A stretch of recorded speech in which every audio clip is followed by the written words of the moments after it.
Então, Luísa, muito obrigado mais uma vez. Você que está com a palavra. Olha, eu queria saber que tempo a gente pode ter aqui para poder se organizar. Não, eu vim aqui atendendo essa justa, legítima, né, demanda e convite do meu partido, do nosso partido.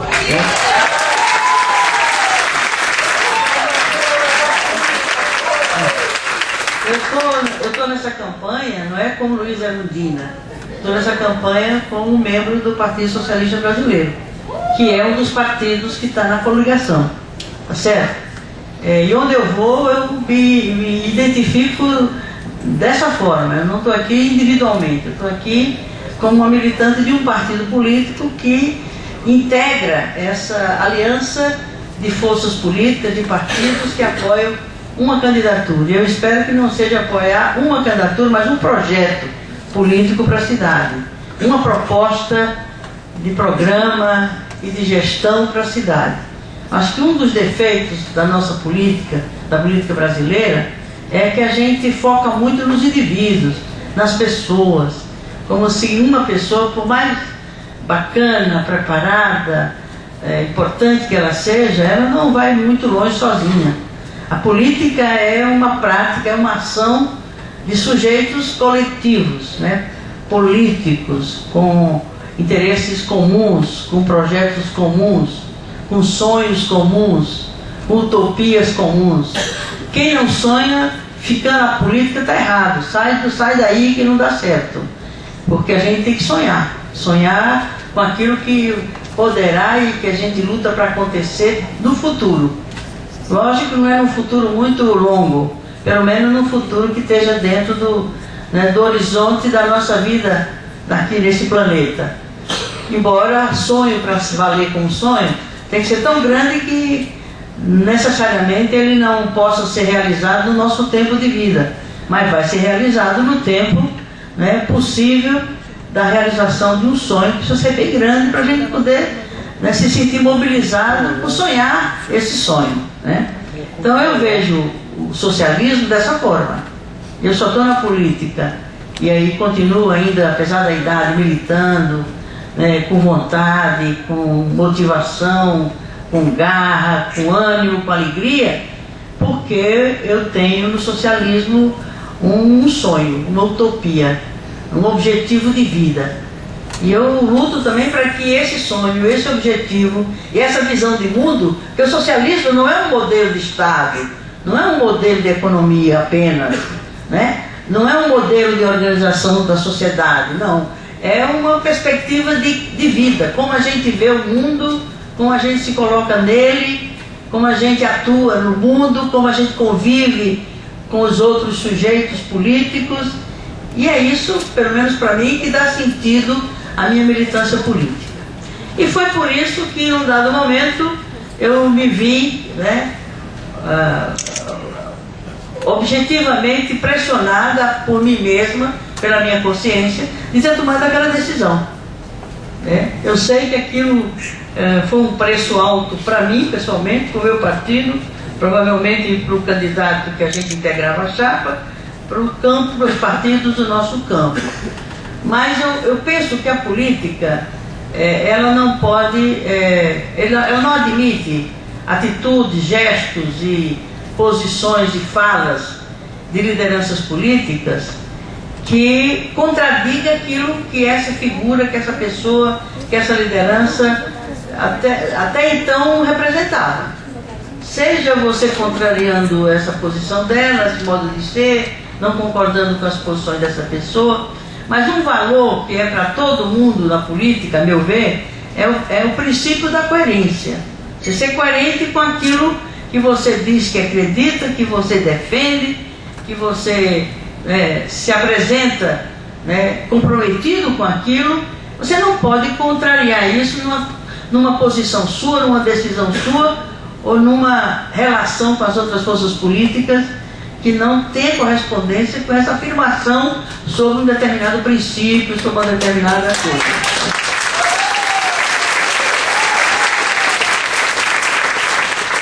Então aconteceu aquela decisão muito traumática, né?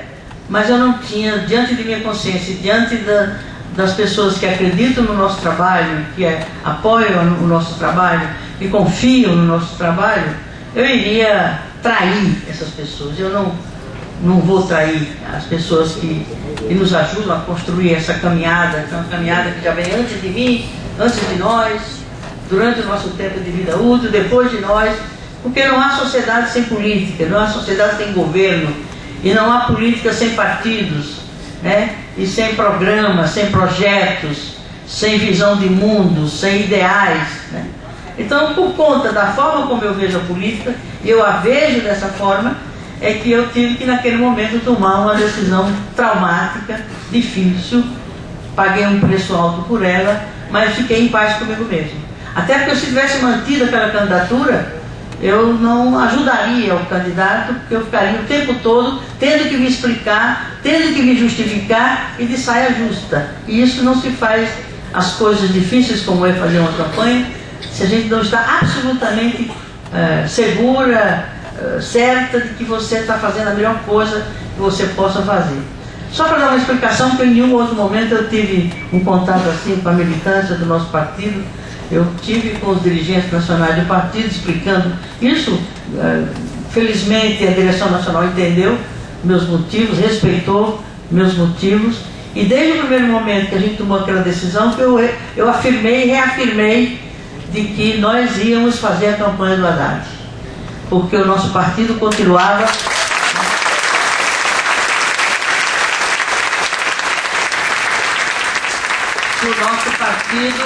continuava aliado a essa candidatura, aliado a esse projeto, e a nossa preocupação também é eleger os nossos candidatos e os nossos candidatos a vereadores. Porque o poder na cidade, ele é formado por duas instituições, que é o poder executivo, a prefeitura, e o poder legislativo, a Câmara Municipal. E, lamentavelmente, a tradição da política brasileira, e paulista e paulistana, nunca é de colocar essas duas instâncias de poder no mesmo patamar de importância, que é o poder executivo e o poder legislativo, certo? E eles têm, por essa importância e por essa responsabilidade pelo governo, seja da cidade, do Estado ou da União, esses dois poderes têm que ter força, poder real, para poder se complementarem e exercerem o poder nessa instância de vida social, que no caso aqui é o município, é a prefeitura, é a cidade. Portanto, eu acho que se dá muito pouco peso às candidaturas proporcionais, para cargos proporcionais, ou seja, para a Câmara Municipal de São Paulo, no caso, né? Assim como o prefeito ou a prefeita da cidade de São Paulo. Então, quando eu me coloco, né, nessa campanha, dando minha contribuição dentro do que é possível, eu penso também em contribuir com a eleição de candidatas e candidatos a vereadores e vereadoras, em primeiro lugar do meu partido, e em segundo de um outro partido que esteja junto conosco, de tal forma a melhorar a qualidade do Poder Legislativo. Com raras e honrosas exceções, a conta que a gente, ao fazer do desempenho da maioria dos vereadores da Câmara Municipal de São Paulo, lamentavelmente, não é de uma qualidade em que a sociedade se sinta representada. Então não se dá importância, não tem presença na cidade a instituição Câmara Municipal, isso em razão da baixa qualidade da maioria dos membros daquele poder. Então eu acho que ao nós fazermos essa campanha, ao mesmo tempo que procuramos contribuir para eleger o candidato que a gente avalia, e nesse quadro que está dado aí é o melhor candidato, e as forças que estão apoiando essa candidatura são as mais comprometidas com os interesses populares, nós estaríamos contribuindo para que o próximo governo da cidade, e o próximo governo da cidade é executivo e legislativo, é prefeitura e Câmara Municipal de São Paulo, a gente estaria fazendo aquilo que nos é de dever como cidadãos e cidadãs nessa conjuntura atual, que são as eleições municipais em todas as cidades do nosso país. E a forma que eu estou me engajando nessa campanha, eu continuo no mandato em Brasília, e eu tenho um mandato que tem tarefas não só em São Paulo e Brasília, mas tem tarefas no país inteiro.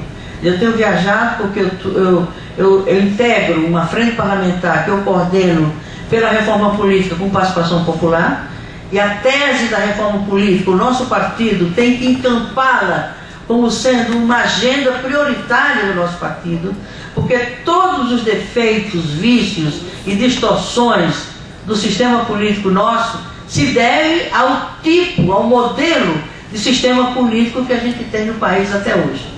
É um sistema muito ruim, é um sistema que permite desvios éticos, desvios morais. Por exemplo, o financiamento privado de campanha, sem nenhum controle, sem nenhuma fiscalização, sem nenhum limite, sem nenhum teto, em relação a que obrigue cada candidato não ter um orçamento para além daquele teto, para estabelecer uma certa isonomia entre as condições de diferentes candidatos, é um ponto grave, até de corrupção. Por exemplo, o mensalão aí, estão apurando aí, estão julgando, vai se resumir, né, que eu sei que não é só esse o ponto, mas vai ser focado no tal caixa 2 de campanha. Como se fosse normal você conseguir milhões ou mais de determinadas fontes de receita, né, para bancar a sua candidatura de forma absolutamente clandestina, porque você nem declara, não declara algumas receitas, sem identificar inclusive a fonte. E quem tem dinheiro não dá dinheiro assim, tanto dinheiro para candidatos, sem visar um retorno em algum momento. E esse retorno se dá durante o exercício dos mandatos para quem não tem escrúpulo. Acha que destinar recurso público é para atender o interesse de alguém que bancou sua candidatura, não diga que você está sendo honesto, você está mentindo. Além de você ser desonesto, é mentiroso. Porque não dá para justificar. Por isso que, por exemplo, uma reforma política que crie como única fonte de receita, de financiamento de campanha, financiamento público. Democracia tem preço, democracia tem custo. E é um regime, é um sistema de governo, de poder, de política melhor que a humanidade já conseguiu até agora, que é o sistema democrático. É verdade que tem democracia manca e tem democracia um piorzinho quando se exercitam as duas dimensões da democracia, que é a democracia direta, através da representação, aliás, a democracia representativa, através de representantes eleitos diretamente, vereadores, deputados estaduais e deputados federais, e a democracia direta, a democracia participativa, quando o indivíduo, a sociedade organizada, encaminha um projeto de lei, por exemplo, a ficha limpa foi um projeto de lei de iniciativa popular. E teria que ter, por exemplo, plebiscitos, referendos e outros mecanismos que estão na Constituição Federal de 88, e até hoje esses mecanismos estão incompletamente regulamentados. Então, regulamentar o artigo 14 da Constituição Federal de 88 é você viabilizar o exercício de uma dimensão da democracia sem a qual a democracia não estará sendo exercida plenamente. Não haverá a democracia plena nessa sociedade. Então, por que eu estou lembrando essas coisas? Porque nós estamos engajados no nosso mandato na luta por uma reforma política que não sejam remendos de regras eleitorais, de normas partidárias, de ponto A, B ou C, enfim, tem que ser repensado o Estado brasileiro, as instituições políticas brasileiras, partidos políticos, eleições, relação entre os poderes, a relação entre as esferas de poder do Estado, município, Estado, União, pensar tudo isso, repensar tudo isso e reconstruir esse sistema político é a verdadeira reforma política que o Brasil precisa, que a sociedade brasileira demanda e que o Congresso Nacional não tem interesse em promover. Porque cada um, ou cada uma que está lá, também com exceções honrosas, Pensa numa reforma que seja garantia para essa pessoa da sua reeleição na próxima eleição. Viu, Pereira? É isso, quer dizer, quando se fala em reforma política assim, como estrutural e estruturante, logo o indivíduo pergunta, bom, mas o que é que vai ser bom para mim?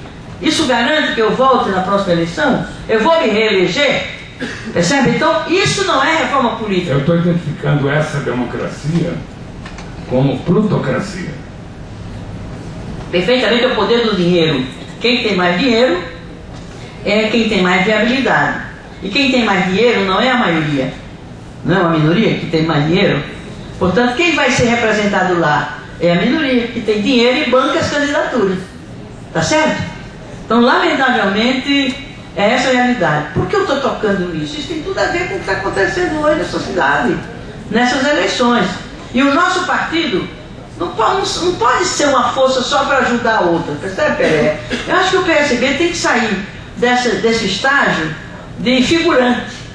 O nosso presidente nacional está tentando fazer isso.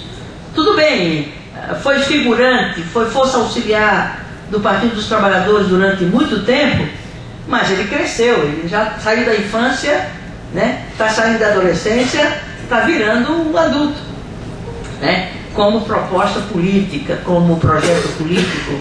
Então é natural, né?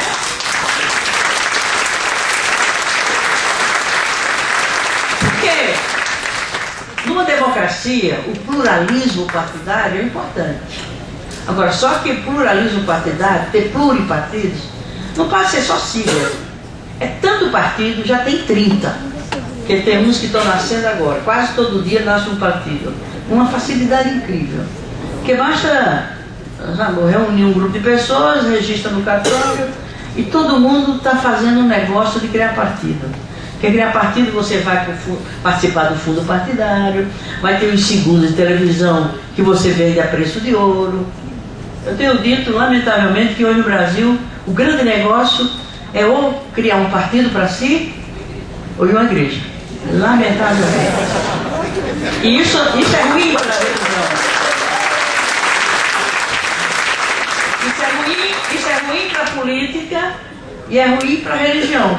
Religião é uma decisão pessoal, é de foro íntimo, é você com você mesmo e você com as outras forças que você imagina que existem na origem da tua existência e para além da tua existência, né? Isso é algo que não pode ser, né, ser rebaixado a um negócio, a buscar enriquecer dentro de uma igreja pregando a palavra de Deus.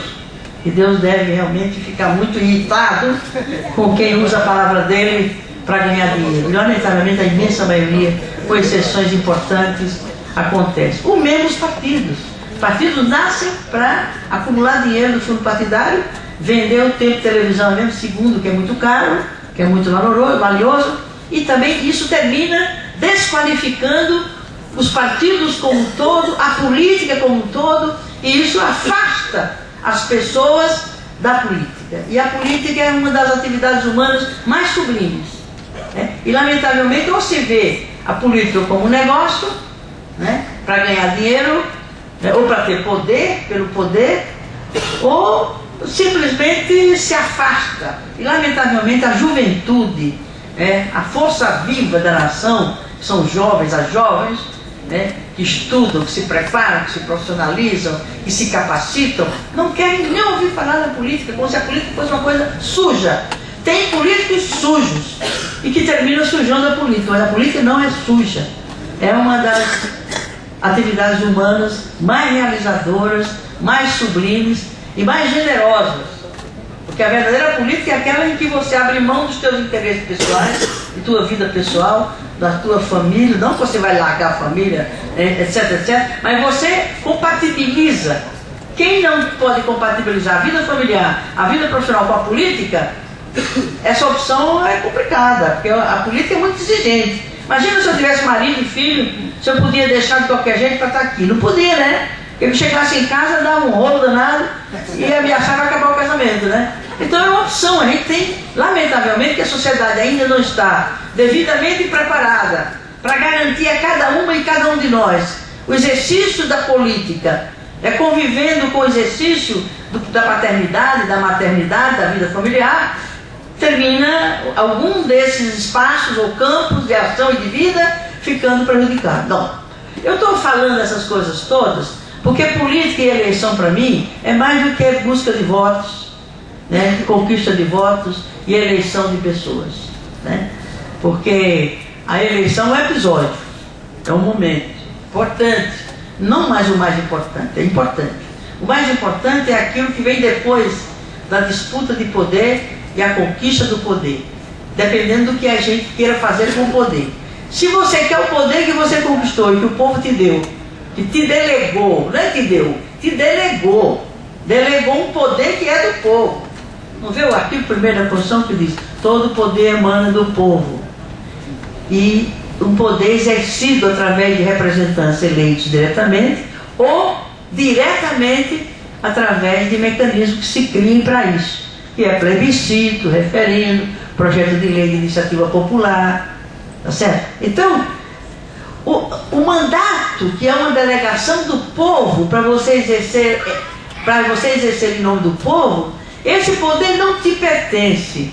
Esse poder tem que ser devolvido ao povo sob a forma, se você atua no poder executivo, sobre a forma de políticas públicas, de serviços públicos para atender os direitos sociais, não como favor, não como benefício, não como assistência social, mas não.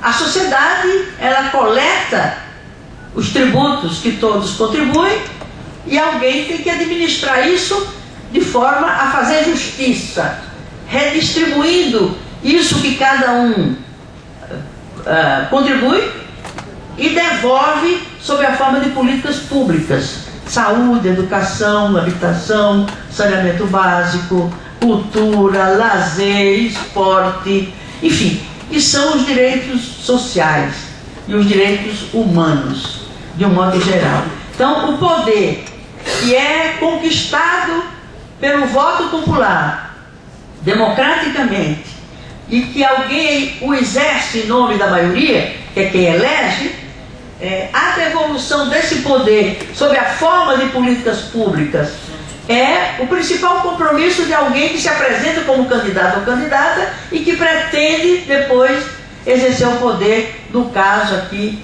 na cidade, na Prefeitura de São Paulo, do governo da cidade. Isso é uma parte. E o nosso candidato, e a proposta que nós apoiamos, e o compromisso partidário do PSB é com um governo que destine a maior fatia do orçamento da cidade, que é resultado da contribuição de todo mundo, retribua de modo a fazer justiça, né, social, sob a forma de políticas públicas. E políticas públicas não como favor, como um direito do cidadão que já pagou por ela quando pagou seus tributos. Certo?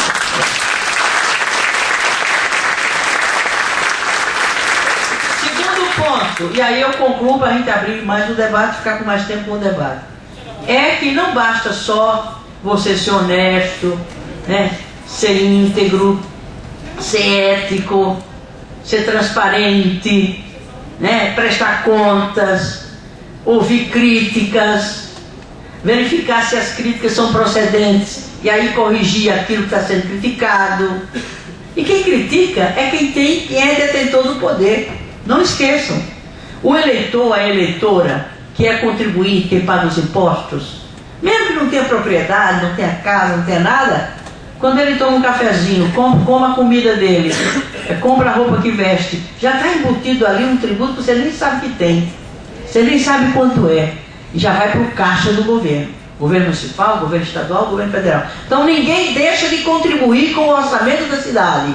Portanto, o orçamento da cidade é uma peça, é uma lei e é uma decisão sobre os recursos públicos arrecadados por um governo, que tem que ficar muito transparente quanto foi recebido cada ano e onde se está aplicando isso que se recebeu, e sob o controle da sociedade, com mecanismos de controle do cidadão para saber onde estão sendo aplicados os recursos que ele juntou com o seu pedaço ao pagar os impostos aqui, cada cidadã está obrigado. O que eu quero dizer com isso? Que o governo, além de ter que ser honesto, né, ético, né, se submeter ao controle social, ao controle público, ser transparente e tem que governar com participação da sociedade.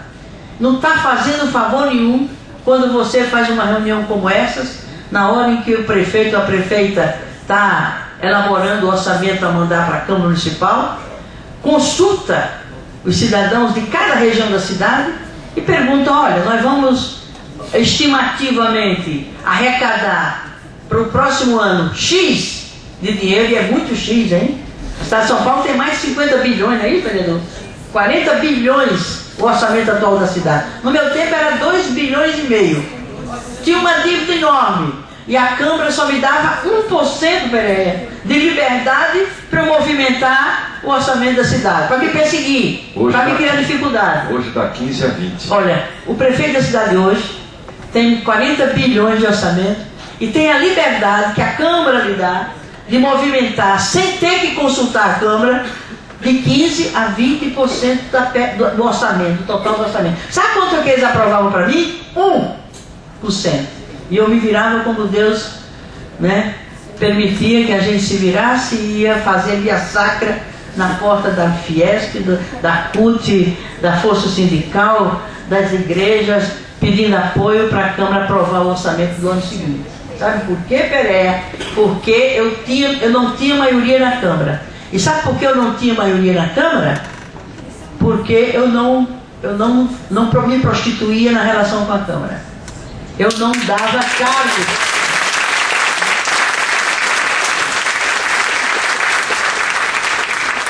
Não era uma relação promíscua entre os dois poderes, porque cada poder é independente e autônomo e igualmente importante, o poder executivo e o poder legislativo.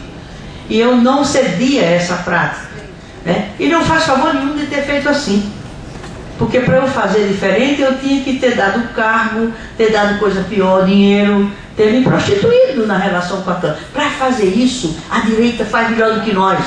Sabe por quê? Porque a direita já tem 500 anos de governo nesse país e a vida toda fez essas coisas erradas contra o povo. Se a gente diz que é socialista, que é de esquerda, que é diferente, pelo amor de Deus, não faça discurso nessa direção, se na prática você não faz isso.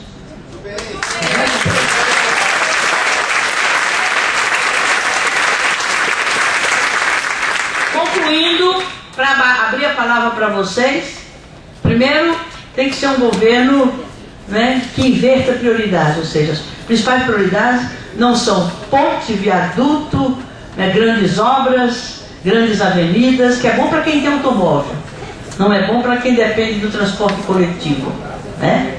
Segundo, tem que ser um governo que a maior fatia do orçamento seja para as políticas públicas sociais, para atender os direitos sociais da população. E terceiro, tem que ser um governo radicalmente democrático, né? Um governo com participação popular, em que se discute o orçamento ano a ano, em que é uma peça transparente, não só na hora de mandar para a Câmara, e mais, não basta fiscalizar só na hora que o prefeito está fazendo a lei para mandar para a Câmara, a lei orçamentária. Na hora da votação na Câmara, da discussão com a Câmara, precisa estar de olho. Em geral, o orçamento da cidade só é aprovado à véspera da virada do ano, de madrugada, quando o povo está comemorando as festas de fim de ano, não sabe o que está acontecendo na Câmara Pereira e sai de lá um mostrego que não tem nada a ver com aquele orçamento, mesmo aquele que o prefeito eventualmente tenha discutido com a cidade, com a população. Portanto, cuidado na hora de eleger o seu ou a sua vereadora, cuidado na hora de você eleger o seu ou o seu prefeito e exercitar esse poder que é do povo, originário desse poder, quando esse poder vier a ser exercido a partir de 1º de janeiro. A luta, o momento mais importante, não é das eleições, é também para a gente escolher os melhores e as melhores propostas. O vamos ver é a partir do início do governo, que a gente não pode deixar com eles, porque em geral eles dizem assim: não, eu já fui eleito, Eu tenho todo o poder de decidir do jeito que eu quero, fazer do jeito que eu quero. Não é verdade. Tem que prestar contas, tem que ser controlado, tem que ser cobrado, criticado, fiscalizado, se é que a gente quer exercer a democracia plena, democracia direta e democracia representativa, para que a gente avance e a gente aperfeiçoe e a gente consolide esse bem supremo, permanente, que é a democracia na sociedade, no caso, a sociedade brasileira. Eu fico por aqui, falei demais, e agora